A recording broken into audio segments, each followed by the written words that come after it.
Praise the Lord. मागील दिवसात माझ्या जीवनात काही घडामोडी झाल्या. माझे पती प्रभूबरोबर त्याच्या विसाव्यात गेलेले आहेत आणि त्यामुळे मागील दिवसात मी व्हिडिओ टाकू शकले नाही.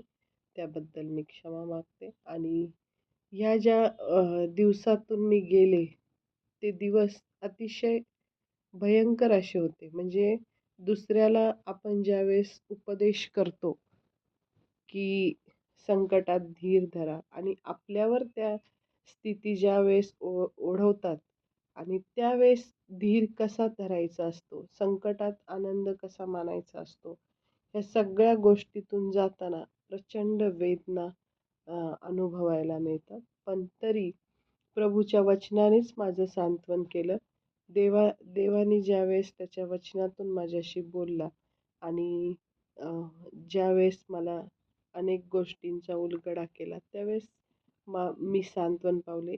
जर मी जगी असते तर मी आत्ता उभी राहू शकले नसते. मी माझ्या ह्या सगळ्या परिस्थितीचा देवाला दोष दिला असता की जर मी तुझं एवढं काम करते, मी तुझ्यासाठी जगते, माझ्या जीवनाचं ध्येय तू तू आहेस, तर माझ्यावर ही वेळ का आणली? अशा प्रकारे मी बोलू शकले असते. पण मला देवाचं वचन माहीत आहे, देवाच्या योजना माहीत आहेत आणि देवाच्या प्रत्येक वचनाने आपलं सांत्वन होतं. आणि ह्या गोष्टी सगळ्या माहीत असल्यामुळे मी पुन्हा आपल्यासमोर त्याच उत्साहाने उभी राहिलेली आहे. मला माहीत आहे की माझे मिस्टर अविनाश हे प्रभूमध्ये जे वचन आहे प्रगटीकरण 14 की प्रभूमध्ये मरणारे ते आत्तापासून धन्य आहेत. आणि त्यावेळेस आपल्याला माहिती आहे की योहानाने प्रगटीकरणामध्ये हे वचन का लिहिलं होतं, तर त्यावेळेस अनेक ख्रिस्ती लोकांनी आपला विश्वास त्यागला नव्हता. त्यांना त्या राजासमोर झुकायला सांगितलेलं. खूप ते छळातून ते जात होते, पण त्यांनी ख्रिस्ताला सोडलं नाही. आणि मग इथं योहान आपल्याला सांगतोय की जे प्रभूमध्ये मरणारे आहेत ते धन्य आहेत आणि त्यांना सार्वकालिक प्रतिफळ त्याचं मिळणार आहे. सार्वकालिक विश्रांती त्याची त्यांना मिळणार आहे. आणि त्याच्याच पुढं योहान लिहितो की त्यांची कृत्य म्हणजे त्यांची विश्वासाची आणि प्रीतीची कृत्य त्यांच्याबरोबर जातात. याचा अर्थ त्यांनी ज्या काही तारण मिळवलेलंच आहे, त्यांनी म्हणजे त्या येशू ख्रिस्तावर विश्वास ठेवलेलाच आहे. पण त्याबरोबर इथं सांगितलेलं आहे प्रगटीकरणामध्ये की त्यांची विश्वासाची आणि प्रीतीची कृत्य त्यांच्याबरोबर जातात. म्हणजे याचा अर्थ त्यांच्या चांगल्या कामाची बातमी स्वर्गापर्यंत पोहोचेल. म्हणजे इथं ह्या वचनाने मला पूर्णपणे सांत्वन दिलं आणि मी आनंदित आहे की जरी माझे मिस्टर ख्रिस्ताबरोबर स्वर्गात आहेत तरी त्यांच्या चांगल्या कामाची पोहोच बातमी स्वर्गापर्यंत गेलेली आहे आणि त्यांना त्याचं रिवॉर्ड मिळणार आहे. आणि त्याच्यावरच आधारित मी आज एक वचन घेतलेलं आहे. तारणासाठी जसा विश्वास आवश्यक आहे तशी सत्कृत्ये सुद्धा खूप आवश्यक आहे. आणि माझ्या मिस्टरांनी त्यांच्या संपूर्ण जीवनभर येशू ख्रिस्तावर त्यांचा ठाम विश्वास होता, खंबीर विश्वास होता आणि त्याला जोड म्हणून त्यांनी इतकी सत्कृत्ये केली ते मला सांगता येणार नाही. एवढी सत्कृत्य त्यांनी त्यांच्या जीवनात केली.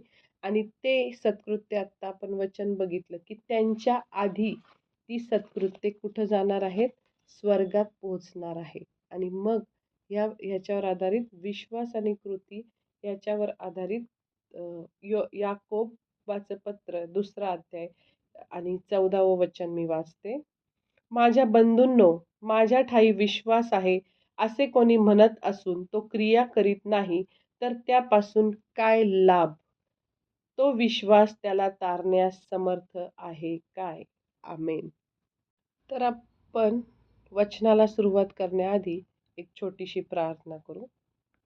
पवित्र पवित्र पवित्र सेनाधीश प्रभू परमेश्वर बाप्पा, यहोवा पिता, प्रभू येशू ख्रिस्त आणि पवित्र आत्मा, त्रैक्य देवाला मान, महिमा, गौरव, सन्मान, आता आणि सदा सर्व काळ, युगानुयुग असो. प्रभू, या वेळी या जे काही वचन मी वाचलेलं आहे, त्या वचनाद्वारे तू माझ्याशी बोल. पवित्र आत्म्या, मी तुला विनंती करते की ये आणि ह्या वचनाच्या मागे दडलेलं गूढ गहन रहस्य माझ्याद्वारे तू प्रगट कर.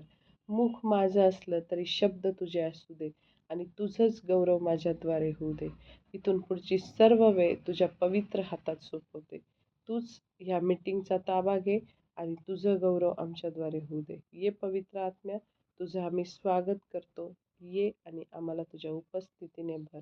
ऐकणाऱ्याच्या प्रत्येकाच्या अंतःकरणाला तू स्पर्श कर. त्यांचे आत्मिक डोळे व आत्मिक कान तू उघड आणि प्रत्येक ऐकणाऱ्याला तू आशीर्वादित कर. ही सर्व प्रार्थना धन्य तारणाऱ्या येशूच्या नावात मागितली. म्हणूनच हे यहोवा पित्या, तू ही प्रार्थना ऐक. आमेन. तर आजचा आपला विषय आहे की विश्वास आणि कृती किंवा विश्वास आणि कृत्ये. तर जगातील इतर धर्म असं शिकवतात की सत्कृत्य करण्याने तारण मिळतं. म्हणजे आपण दानधर्म करावा, गरिबांना अन्न द्यावं, असे खूप सत्कृत्य केलं की आपल्याला मग स्वर्गाच्या राज्यात जागा मिळते किंवा मोक्ष मिळतो किंवा अशा जगातील सर्व लोकांचा काय आहे म्हणजे असं असं त्यांना वाटतं की त्यांच्या सत्कृत्यामुळे त्यांना देव स्वीकारेल असं. तर असा अनेक लोकांचा समज आहे. पण ख्रिस्ती लोकांच्या बाबतीत असं मुळीच नाही. तर इथं असं लिहिलेलं आहे.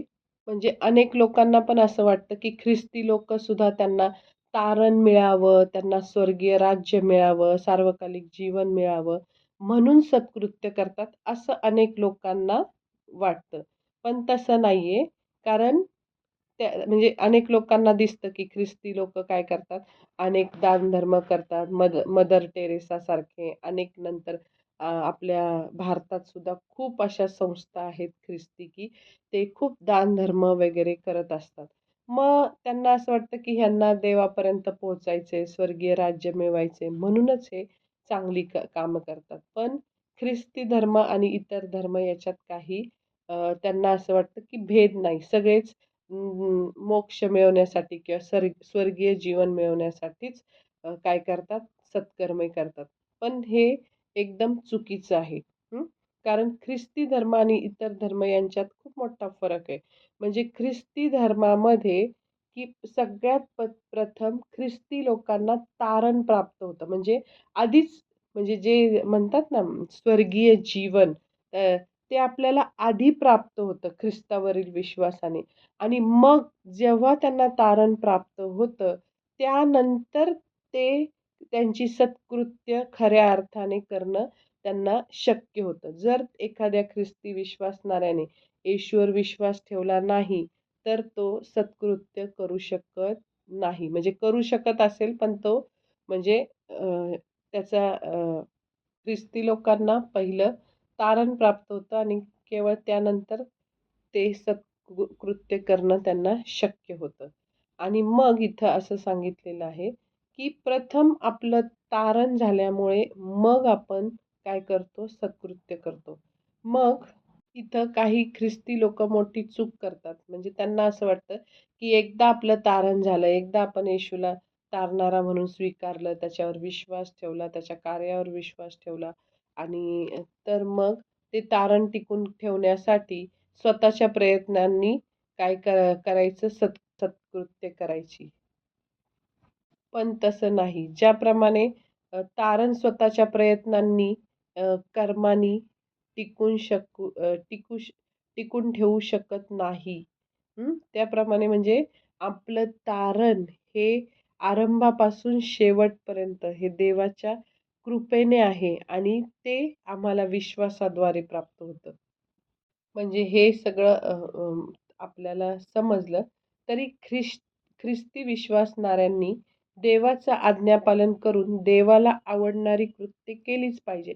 जर आमच्या जीवनात चांगली कामं व चांगलं आचरण दिसून येत नसेल, तर याचा अर्थ आमचा विश्वास खोटा आहे. आम्ही नुसतं मुखाने कबूल करतो, की नाही का आमचा येशूवर विश्वास आहे आणि आपण जर लबाडीने वागतो, आपण जर फसवणूक करतो, इतरांना फसवतो, भ्रष्टाचार करतो, द्वेष करतो, निंदा करतो, वाईट गोष्टी सगळ्या करतो, तर मग आमचा विश्वास काय आहे?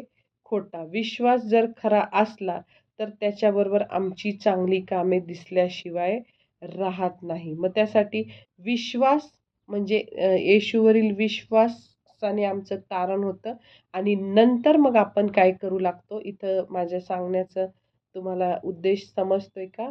की पहिलं येशूवर विश्वास ठेवायचा आपलं तारण होतं आणि त्या तारणामुळं येशूवरील प्रीतीमुळे आपण हळू-हळू सत्कृत्ये किंवा कृती करायला सुरुवात करतो. त्यासाठी आपण एक झाडाचं उदाहरण घेऊ.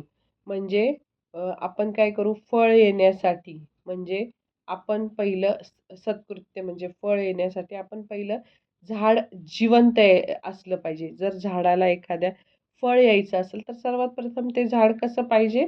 जिवंत आणि पण ज्यांनी अजून विश्वास ठेवलेलाच नाही येशूवर आणि ज्यांना अजून तारण प्राप्त झालेलं नाही, ते अजूनही काय आहेत? मृत अवस्थेत आहेत.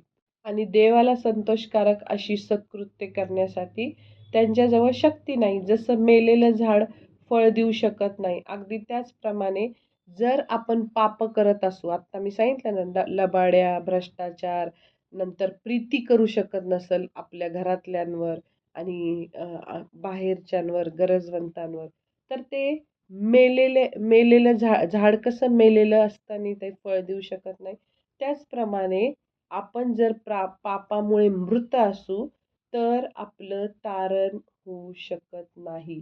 मृत असलेले लोक तारण झालेले नसल्यामुळे खरी-खुरी सत्कृत्य, नंतर मग आपण सत्कृत्य कधी करू शकतो, सत्कर्मे कधी करू शकतो, की इतर लोकांवर जर आपलं निस्वार्थ प्रेम असेल, निस्वार्थी प्रीती असेल, की त्या मनुष्याकडून माझा काहीतरी फायदा होणार असेल म्हणून मी त्याच्यावर प्रीती करतो, अशी गोष्ट नाही. तर त्याच्याकडून मला काहीच मिळणार नाही. 0 म्हणजे मी त्याच्याकडून मला ₹1 पण मिळेल अशी अपेक्षा न ठेवता जेव्हा मी त्याच्यावर प्रीती करते, तेव्हा त्याला म्हणतात निस्वार्थ प्रीती. तर मग जिवंत असलेलं झाड काय करतं?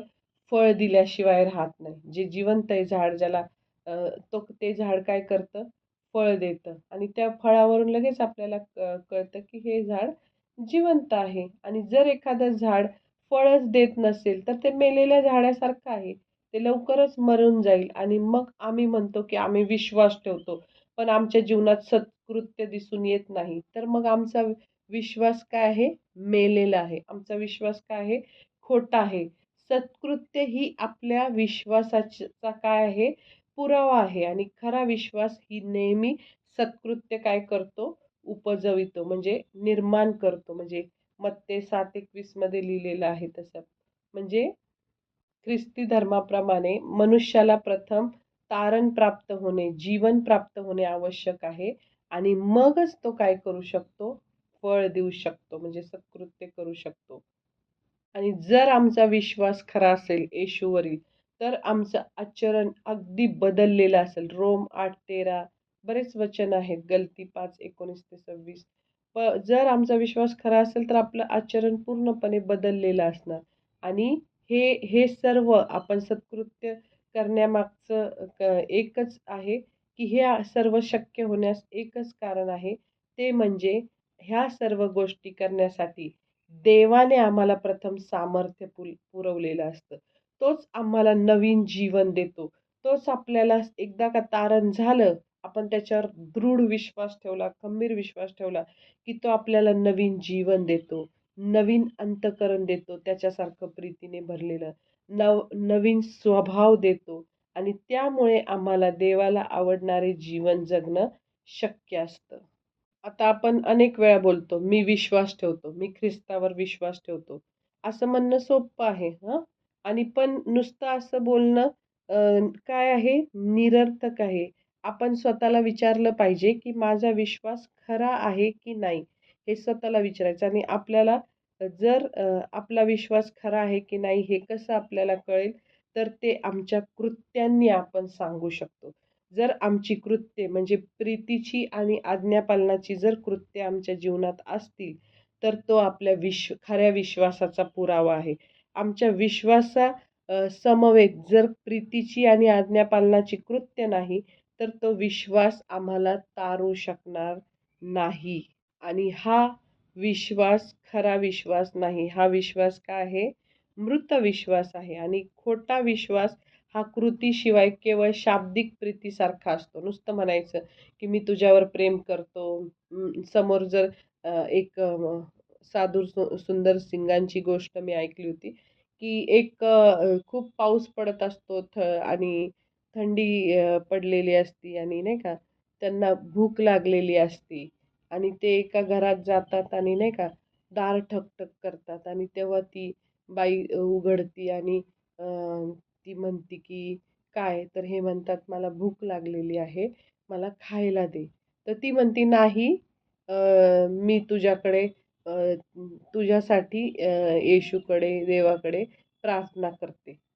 आणि मग तो म्हणतो, "तू ज्या देवाकडे प्रार्थना" साधू सुंदर सिंग म्हणतात, की "तू ज्या देवाकडे प्रार्थना करतीस ना, त्याला मी घेऊन फिरतोय आणि मला तो आहेच माझ्यामध्ये, त्याच्या उपस्थितीने मी भरलेलो आहे. पण मला आत्ता गरज आहे, मला जेवण दे." पण त्यावेळेस ती स्त्री नाही म्हणती आणि मग अशा प्रकारे कृतीविना विश्वास काय आहे? शून्य आहे. आणि मग आपण आपल्या समोरच्या गरजवंतांना जर आपण म्हणत असू, "नाही, मी तुझ्यासाठी प्रार्थना करेल." पण आपली ऐपत आहे त्यांना द्यायची आणि त्यांचे दुःख निवारण करण्याची जर आपली ऐपत आहे आणि ते आपण स्वतःसाठीच राखून ठेवतोय, तर इथं काय आहे? ती प्रीती काय आहे? शून्य आहे. म्हणजे ती खोटी प्रीती आहे असं जर असेल तर त्याला म्हणतो. म्हणजे आमचा विश्वास हा आमच्या कृतीद्वारेच व्यक्त व्हायला पाहिजे. इफिस 2:10 मध्ये पण पौलाने लिहिले आहे, की आपण सत्कृत्य करावी म्हणून ख्रिस्त येशूच्या ठायी निर्माण केलेले असे आपण त्याची हस्तकृती आहोत आहोत असेही त्याने लिहिलेले आहे. तर मग आपण काय करतो? त्याच्यावर विश्वास ठेवतो. मग असं काही-काही लोकांचं मत येतं, की ख्रिस्ती लोकांनी सत्कृत्य करण्याची गरज नाही. ही चुकीची कल्पना सुधारण्याचा प्रयत्न इथं काय करतो? याकूब करतोय. तर सत्कृत्यांनी आपलं तारण होणार नाही, तर खरोखर विश्वासानेच आपलं तारण झालं आहे. हे अगदी खरं आहे. म्हणजे कुणी कितीही सत्कृत्य केली, तरी त्या सत्कृत्यांमुळं त्यांना तारण मिळणार नाही. त्यांना तारण मिळण्यासाठी येशू ख्रिस्तावर विश्वास ठेवला पाहिजे. जो आपल्या अंतःकरणाने येशू हा प्रभू आहे असे कबूल करतो, त्याच्यावर विश्वास ठेवतो आणि मुखाने कबूल करतो, अंतःकरणात विश्वास ठेवतो, त्याचंच तारण होणार आहे. आणि पण आपण कितीही सत्कृत्य केली, तरी त्या सत्कृत्यांनी तारण मिळणार नाही, हे अगदी खरं. पण आम्ही विश्वास म्हणजे काय हे विचारायला पाहिजे. तर खरा विश्वास हा सत्कृत्यांनीच व्यक्त होतो. म्हणजे कृत्य आणि विश्वास हे एकमेकांबरोबर असले पाहिजे. म्हणजे माझ्यात विश्वास आहे, माझं तारण झालेलं आहे, येशूवर विश्वास आहे. तर माझ्याकडून येशूला आवडणारी कृत्य झालीच पाहिजे. आणि खऱ्या विश्वासात कृत्यांचा समावेश आहे. खरा विश्वास कार्याशिवाय असणे शक्यच नाही. खरा विश्वास नेहमी सत्कृत्य करण्यास प्रवृत्त करतो. जर येशूवर आपला विश्वास असेल, तर आपण काय करतो? नेहमी सत्कृत्य करतो. नेहमी देवाच्या सेवकांना आपण काय करतो? देवाच्या कार्यासाठी मदत करतो. नंतर मग गरीब, गोरगरीब, अनाथ, विधवा आणि अनेक लोकांना आपण काय करतो? मदत करतो. आणि जर सत्कृत्य म्हणजे काय बरं? तर सत्कृत्य म्हणजे आज्ञापालनाची कृत्य. म्हणजे आपण जी कृत्य करावी अशी देवाची इच्छा असणे, ती कृत्य करणे म्हणजे येशूच्या आज्ञा पाळणे. मग इथं काय सांगितलेलं आहे योहान 14:15 मध्ये, "मी जशी तुम्हावर प्रीती केली, तशी तुम्हीही एकमेकांवर प्रीती करा. ही येशूची सर्वात मुख्य आज्ञा आहे." आणि सर्वात मुख्य आज्ञा आपण काय करत नाही? इग्नोर करतो. आपण काय करतो? एकमेकाशी कपटाने वागतो, ना मदत करत नाही, स्वार्थीपणाने स्वतःकडं कसं राहील पैसे असं आपण बघतो. तर आपण तसं करायचं नाही. तर आपण येशूची जी पहिली आज्ञा आहे, मुख्य या आज्ञा आहे, की मी जशी तुम्हावर प्रीती केली, तशी तुम्हीही एकमेकावर काय करा, प्रीती करा. आणि त्यामुळे खरा विश्वास प्रीतीने काय होतो, व्यक्त होतो. आणि मग जेव्हा मनुष्य स्वतः इतकाच आपल्या शेजाऱ्यावर प्रीती करतो, तेव्हा त्याचा विश्वास खरा आहे हे आपण निश्चितपणे समजू शकतो. म्हणजे त्याच्या शेजारी म्हणजे काय? गरजवंत. शेजारी म्हणजे कोण? गरजवंत. आणि मागं पण मी सांगितलेलं आहे, काही-काही जगात असेही लोकं आहेत, की ते स्वतःचा पैसा पूर्ण उधळून लावतात. स्वतःच्या भविष्याची चिंता करत नाही. शॉपिंग करणं, हॉटेलमध्ये खाणं किंवा विनाकारण वेगवेगळे कर्ज काढतात मोबाईलवर, ऑनलाईन हे ते. आणि ते त्यांच्या स्वतःच्या ख्यालीखुशालीमुळे आणि त्यांच्या स्वतःच्या मौज-मजेमुळे ते काय करतात, स्वतःचं जीवन खाली घेऊन येतात. आणि नंतर जर असे अनेक लोकं आपल्याला भेटतात बघा जगात आणि नंतर मग ते आपल्याला मागत बसतात. तरी जर त्यांची ती गरज योग्य असेल, तर तुम्ही एखाद्या वेळेस त्यांना म्हणजे मदत करू शकता. पण तीच व्यक्ती वारंवार एकदा मदत केली तरी पुन्हा कंटिन्यू 10 वेळा 100 वेळा त्याच चुका करत असतील, तर तिथं आपली मदत काय करावी लागती, कधी-कधी थांबवावी लागते. त्या माणसाला सुधारण्यासाठी आपल्याला तशा गोष्टी काय कराव्या लागतात. पण जी खरी एखादी विधवा आहे आणि ती तुमच्याकडे तिच्या लेकराला खायला नाहीये, तिला राशन नाहीये, त्या विधवेचा काय आधार आहे? कुणीच आधार नाही विधवेला. तर मग ती त्या दृष्टीने तुमच्याकडे आली. एखादा अनाथ, गोर-गरीब, आजारी व्यक्ती तुमच्याकडे आला आणि त्याला गरज आहे, त्यावेळेस तुम्ही कुठलाही विचार न करता काय केलं पाहिजे? त्यांच्यासाठी केलं पाहिजे. ज्यावेळेस आपण येशूवर विश्वास ठेवतो, तेव्हा आपण नवीन लोक होतो आणि खरा विश्वास आमच्या वागणुकीत बदल करण्यास भाग पाडतो. म्हणजे आपलं जे जुनं जीवन आहे, ते आपण काय होतं, बदलतं. कुणी चुकीचं वागत असलं आपल्याबरोबर, तरी आपण त्याला काय करायची, क्षमा करायची आणि देव पवित्र आत्म्याद्वारे आपलं जीवन त्याच्या प्रचंड अशा प्रीतीने काय करतो, भरून टाकतो. तेव्हा रोम 5:5 हे वचन वाचू आपण. आणि आशा लाजवीत नाही, कारण आपणाला दिलेल्या पवित्र आत्म्याच्या द्वारे आपल्या अंतःकरणात देवाच्या प्रीतीचा वर्षाव झाला आहे. आमेन.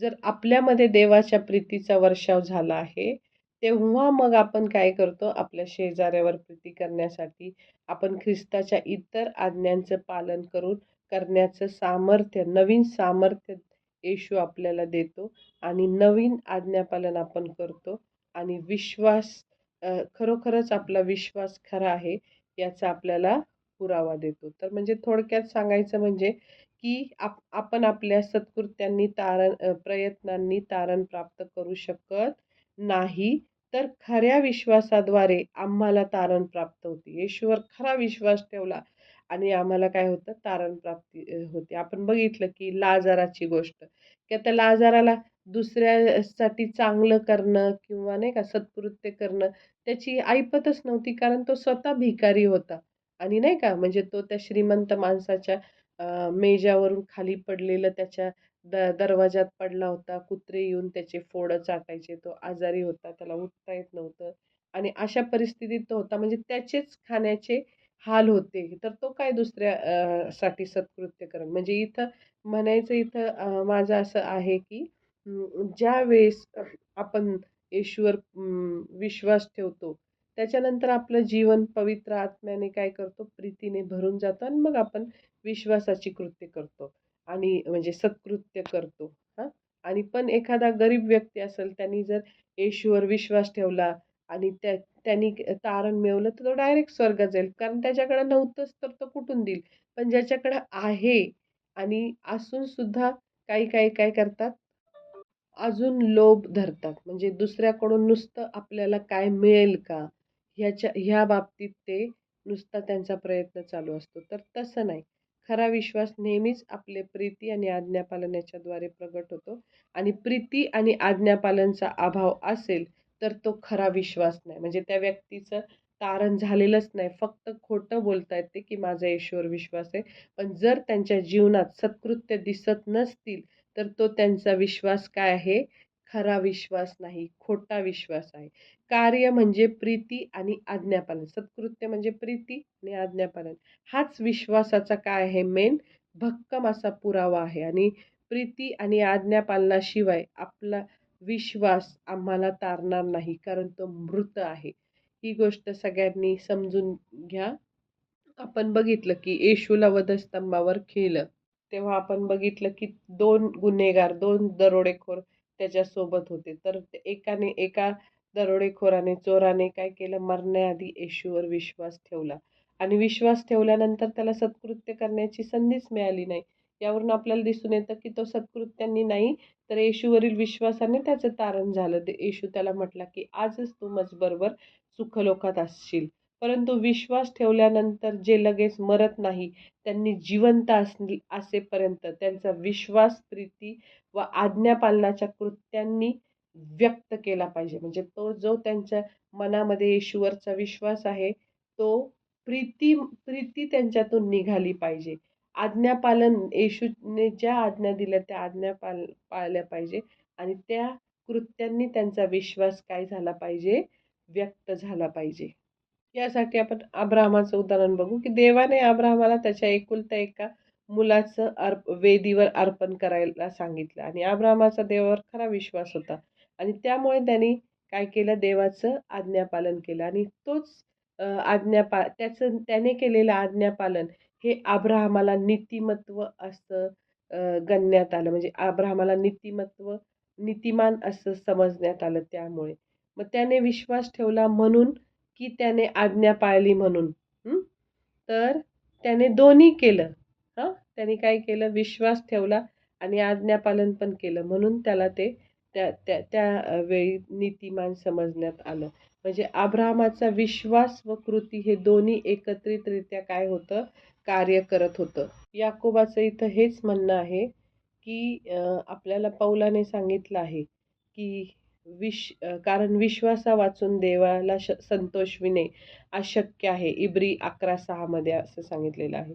मग आपल्याला विश्वासाद्वारे मनुष्याला नीतिमान ठरवण्यात आलं आहे. त्याचं तारण झालं आहे हे खरं. पण अ, याकोबाला एवढंच म्हणायचं आहे का? तर नाही. तर हा विश्वास खरा असला पाहिजे. खरा म्हणजे काय?